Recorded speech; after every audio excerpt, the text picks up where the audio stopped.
মধ্য অসমৰ ৰহাত প্ৰাচীন পৰম্পৰাৰ পুনৰুদ্ধাৰ পুৰণি প্ৰসিদ্ধ পাঁচু ৰজাৰ অন্যতম ৰাজ্য ৰহাৰ হৰা ৰাজ্যত অনুষ্ঠিত হয় ৰাজ অভিষেক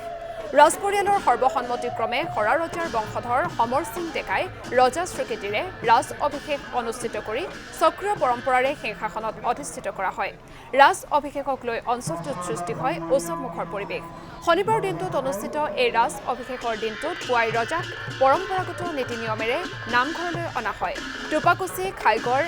বাৰপুজীয়া আৰু মেকিৰ ৰজাৰ উপস্থিতিত ৰাজ অভিষেক সম্পন্ন কৰি হৰা ৰাজ্যৰ ৰজা হিচাপে স্বীকৃতি দিয়া হয় সমৰ সিং ডেকাক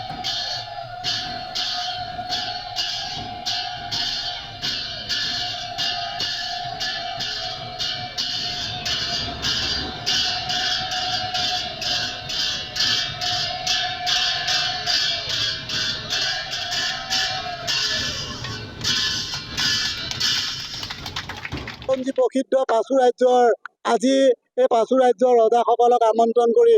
হৰা গাঁৱৰ ৰাইজে হৰা ৰজাৰ আজি আমি ৰাজ অভিষেক আয়োজন কৰিছোঁ। আমি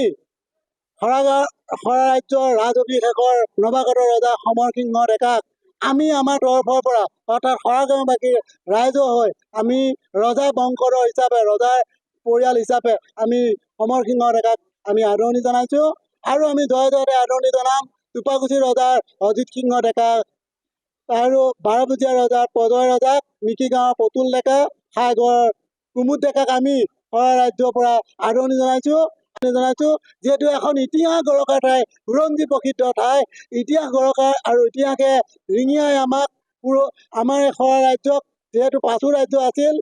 হৰা ৰজা নাছিল আজি এটা ঐতিহাসিক দিনৰ পবিত্ৰখনত চাৰিজন ৰজাৰ উপস্থিতিত বিশিষ্ট ব্যক্তিসকল গাঁৱৰ অঞ্চলৰ বিশিষ্ট আই মাতৃৰ পৰা আজি জ্যেষ্ঠসকলক বয়োবৃদ্ধসকলৰ উপস্থিতিত আমি ৰজা আজি